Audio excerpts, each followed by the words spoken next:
that was the hymn on my mind, and then I opened the hymnal, just thinking how to find that hymn, and Providence has it. I literally landed on that page. Dave was standing here, and I was like, oh, that's the one I was thinking of. And so that was kind of funny tonight. If I give you any weird looks, I did get new glasses. Prescription changed a little bit, so everything's not quite as adjusting as fast as it was earlier before, but I'm getting more and more comfortable with them. I have titled the message tonight, Touched by Our Infirmities. Touched by Our Infirmities. Of course, that's the Authorized Version's rendering of Hebrews 4 and verse 15. But I want to look at that, and of course I can be preaching out of the New King James, which does have different words. But I wanted to capture something as I have been using Thomas Goodwin's book on the heart of Christ towards sinners on earth. And he had a number of pages that he kind of dwelled on this concept of what does it mean that Christ is touched by our infirmities. Let me read Hebrews 4:14 through 16. Again, Hebrews 4:14 through 16.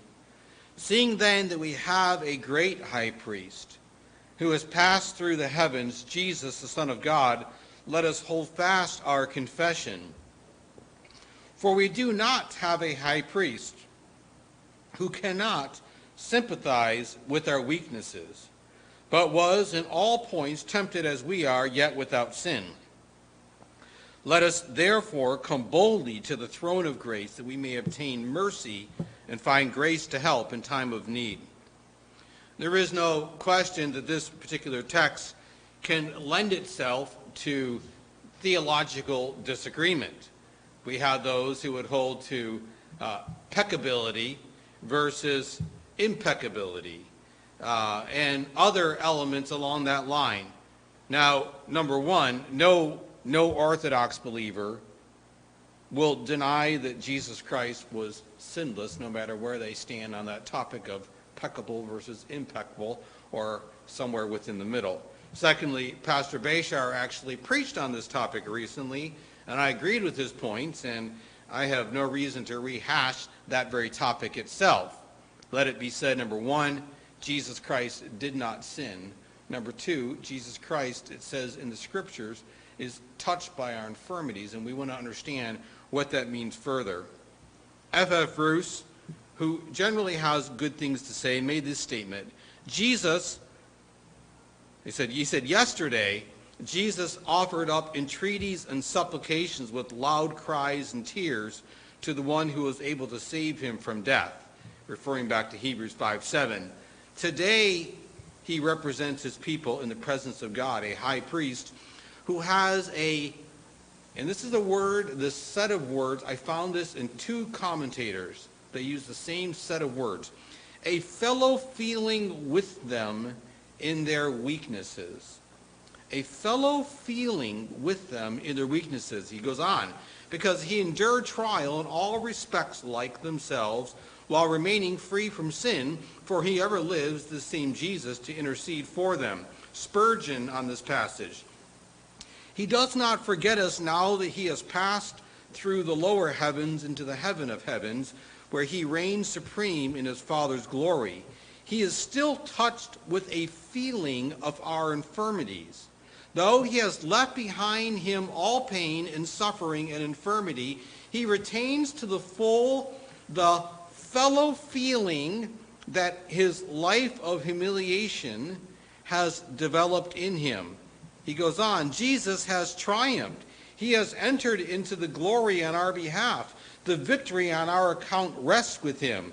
Therefore, let us follow him as closely as we can. May he help us just now, if we are in the least dispirited or cast down, to pluck up courage and press on our way.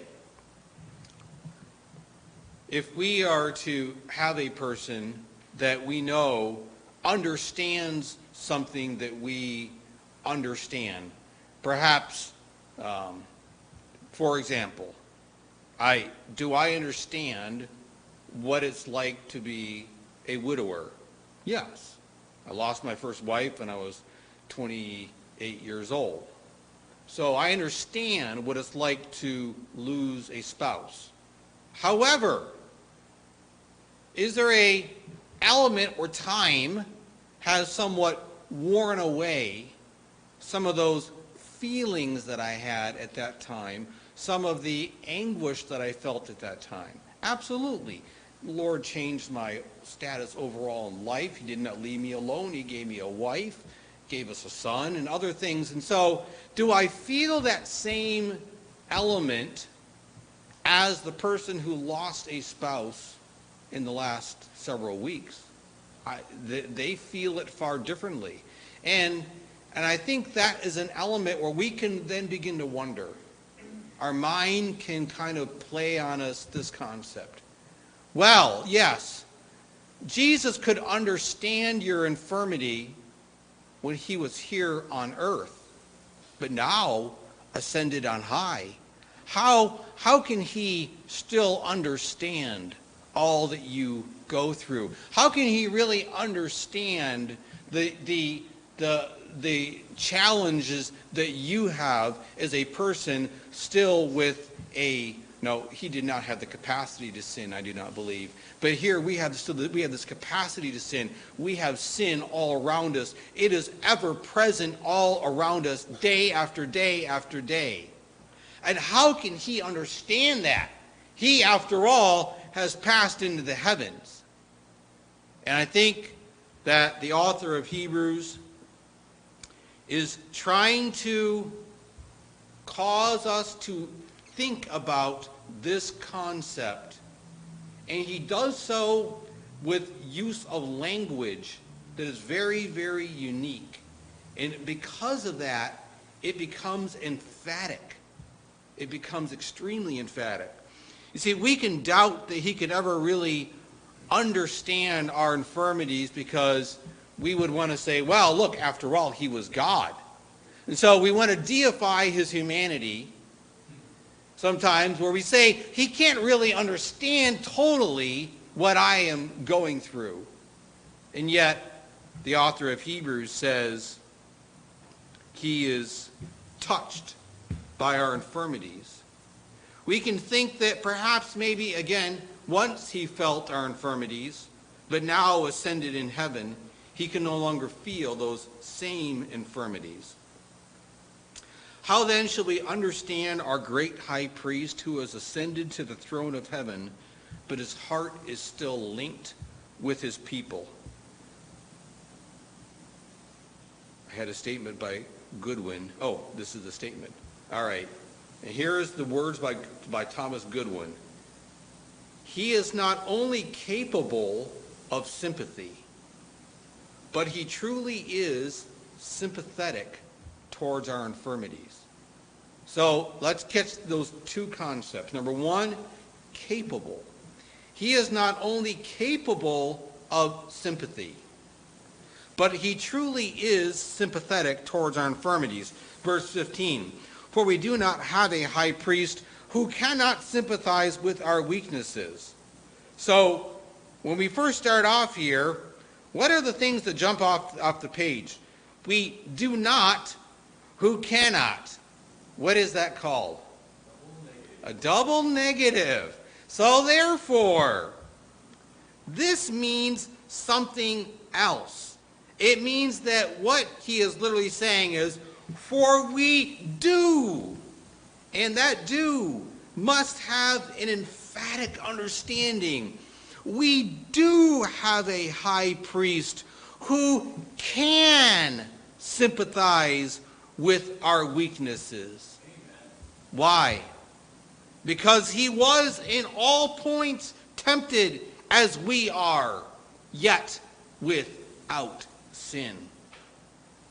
That double negative means we have emphatically a high priest who can sympathize with our weaknesses. This word sympathize, translated in the New King James and the ESV also, means to share the feelings of and understand the sentiments. Share the feelings of and understand the sentiments.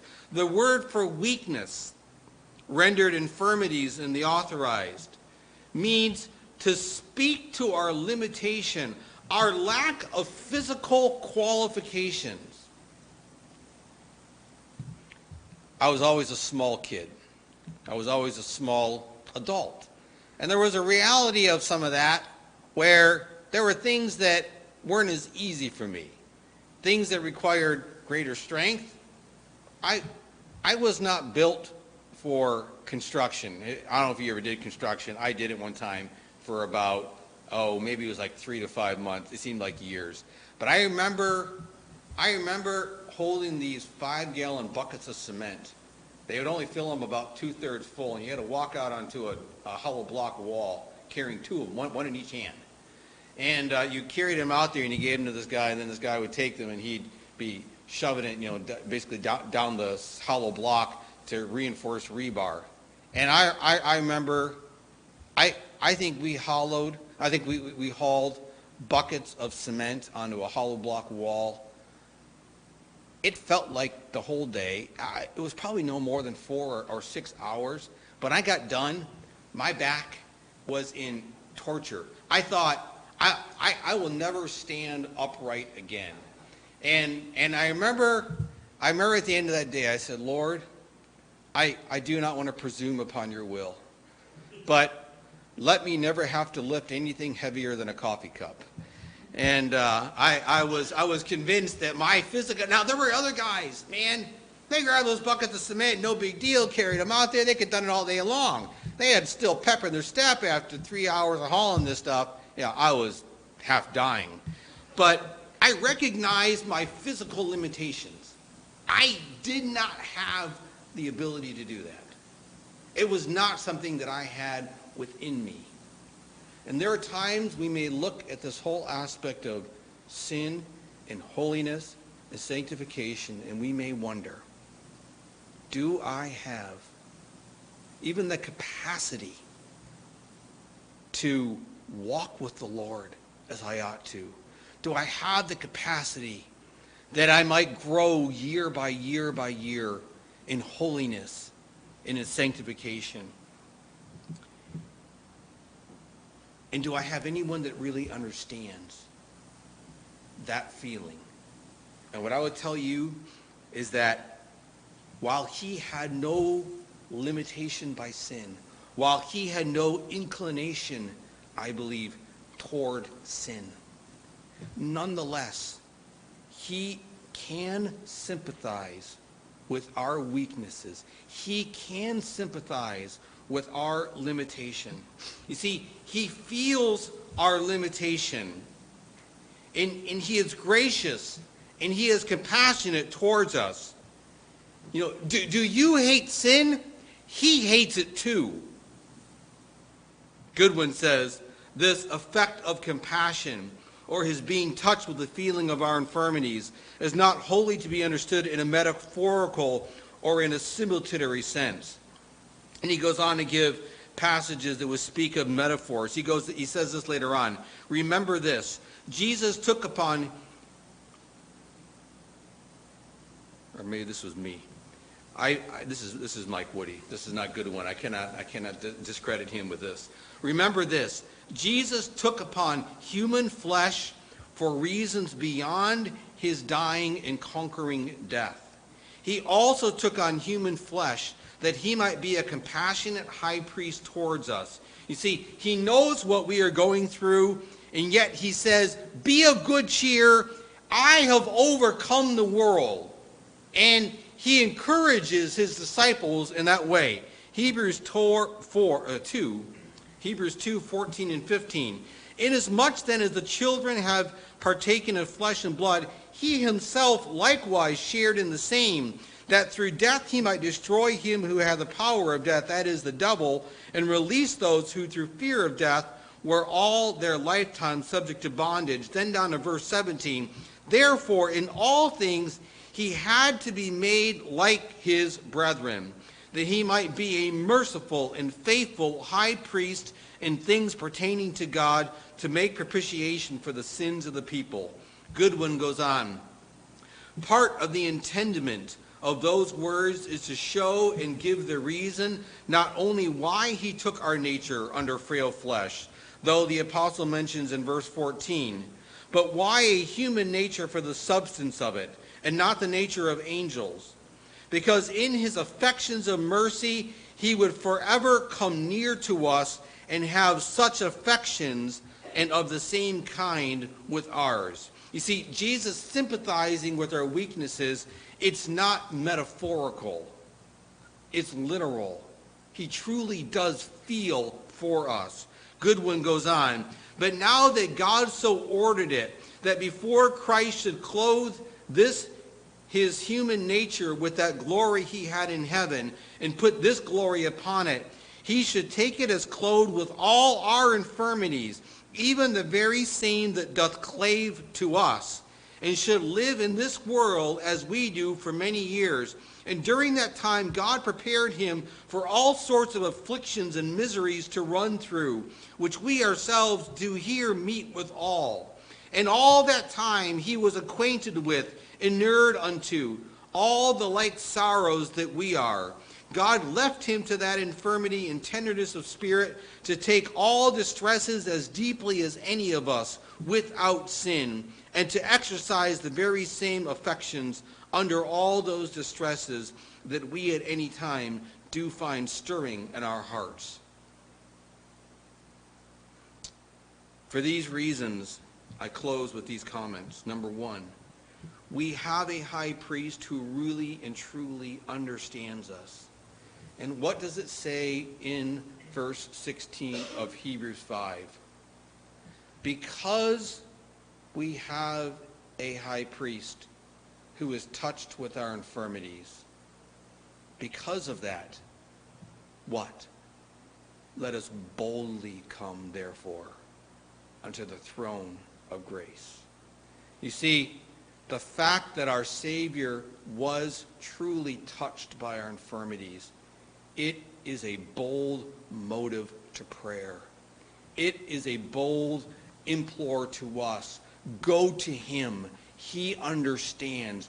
Go to him. He is not one who is looking down upon you in disdain or something else. He has nothing but love towards his people. You see, we are to pray about things that really do concern us because Jesus really and truly cares. We are to pray about our sin and our lack of obedience because Jesus really and truly cares. And we are to pray about our needs and our burdens because Jesus really and truly cares. Goodwin says, his heart having been just so affected, so wounded, pierced, and distressed, and all such trials as ours used to be, only without sin, God on purpose left all his affections to their full tenderness and quickness of sense of evil, so that Christ took to heart all that befell him as deeply as might be. He slighted no cross, either from God or men, but had and felt the utmost load of it. Yea, his heart was made more tender in all sorts of affection than any of ours, even as it was in love and pity. And this made him a man of sorrows, and that more than any other man was or shall be. Tonight, we are to pray to this Jesus, our merciful and faithful high priest in things pertaining to God. And do not come to him broken and needy, for he sympathizes with our weaknesses. And with the Lord add his own blessing to the preaching of his word tonight.